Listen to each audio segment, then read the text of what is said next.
और मेरा जो सबसे गर्व वाला जो मैं कहूँगा कि संबोधन हो सकता है कि मैं सागर जी का बेटा हूँ, क्योंकि इससे ज़्यादा सम्मान की बात नहीं हो सकती कि मैं उनके घर में पैदा हुआ। सबसे बड़ी बात, यहाँ पे आज उनका सेवानिवृत्ति समारोह चल रहा है, पर मैं अगर एज अ फादर कहूँ, एज अ एम्प्लॉई कहूँ, जैसे यहाँ पे वो अपने इतने सालों सेवाएं दे रहे थे, पर एज ए इंसान बोलूँ वो सब में बेस्ट है।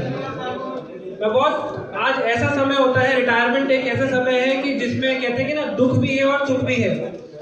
दुख इस बात का है कि कल से हम यहाँ पे अपने साथियों के बीच नहीं होंगे, और सुख इस बात का है कि कल से अपने परिवारजनों के साथ ज़्यादा समय बिता पाएंगे। पर मैं सच्ची बात कहूँ कि जो कहते हैं रेल परिवार इनका एक असली परिवार था। ये मैं यूं ही नहीं बोल रहा हूँ। मैक्सिमम कोई भी एम्प्लॉय अपना टाइम अपने ऑफिस में बिताता है, और यहाँ पे बहुत सारे लोग उपस्थित हैं, अशोक अंकल, गुलशन अंकल। मैं बहुत आपसे एक इंसिडेंट आपसे शेयर करूँगा कि मैं कुल 9 या 10 साल का था और मम्मी को डेंगू हो गया। पापा जॉब कर रहे थे, यहीं पे पोस्टेड थे। तो डॉक्टर ने बोला तब डेंगू एक नया डेंगू हेमोरेजिक फीवर, एक नया फीवर इंट्रोड्यूस हुआ था, किसी को नहीं पता था करना क्या है। प्लेटलेट वेट 10,000 के आसपास प्लेटलेट आ गई, और डॉक्टर्स ने बोल दिया कि जी आप अपना घर से बुला लो, अब इनके बचने की संभावना नहीं है। तो यही ऑफिस का स्टाफ था जिसने दिन रात वहां पे खड़े होकर लाइन लगा दी कि भाई खून देने के लिए कमी नहीं पड़ेगी। कोई घर से आए ना आए, हम लोग शाहजहांपुर से, पिताजी शाहजहांपुर से ताल्लुकात रखते हैं, वहां से कोई नहीं पहुंच पाया, पर यहाँ पे लाइन लगी हुई थी कि खून, कितना खून चाहिए, 10 यूनिट 20 यूनिट, सब लोग खड़े हुए। साथ ही साथ मुझे टाइफाइड फीवर हो गया, मैं घर पे था, मैं उल्टियां कर रहा था।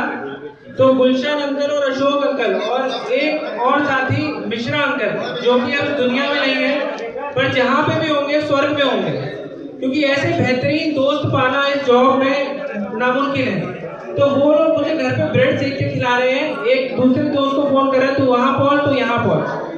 तो मैं कहूँगा ऐसा स्टाफ पाना सच में, अगर आप परिवार से आप दूर हैं, पर सच में आपको एक दूसरा परिवार मिल गया है।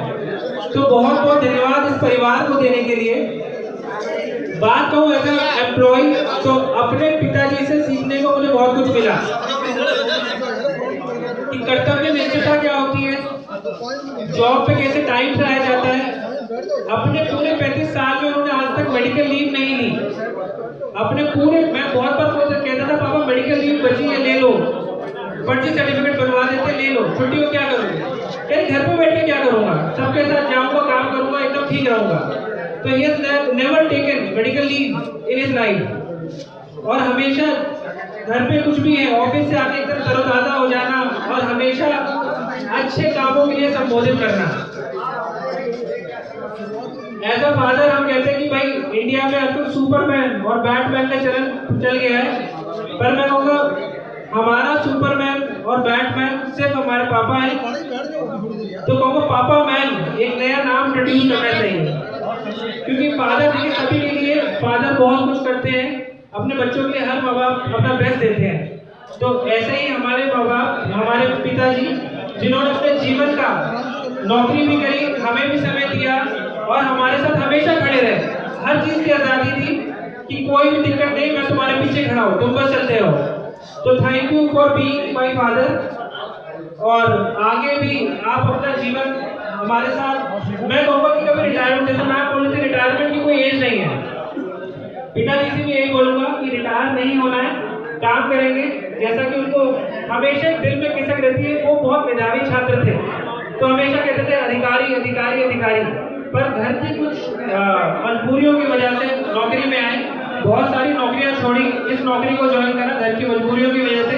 तो कल हम एक छोटा सा किस्सा है, गाड़ी में बैठ के यही डिस्कस कर रहे थे कि यार जो मैं बहुत कुछ करना चाहता था, पर शायद कुछ कसक रह गई, पर एंड में कहते हैं happy ending, there is always a happy ending. उन्होंने कहा पर मुझे लगता है कि जो आज मेरे पीछे लोग खड़े हैं, यही मैंने कमाए हैं। मैंने चाहे धन ज्यादा नहीं कमाया हुआ, पर लोग कमाए हैं, और उस भीड़ को देख के पता लगा सकते हैं कि आप लोगों ने कितना प्यार दिया। यही धन है यही संपदा है। बहुत बहुत धन्यवाद। Thank you very much.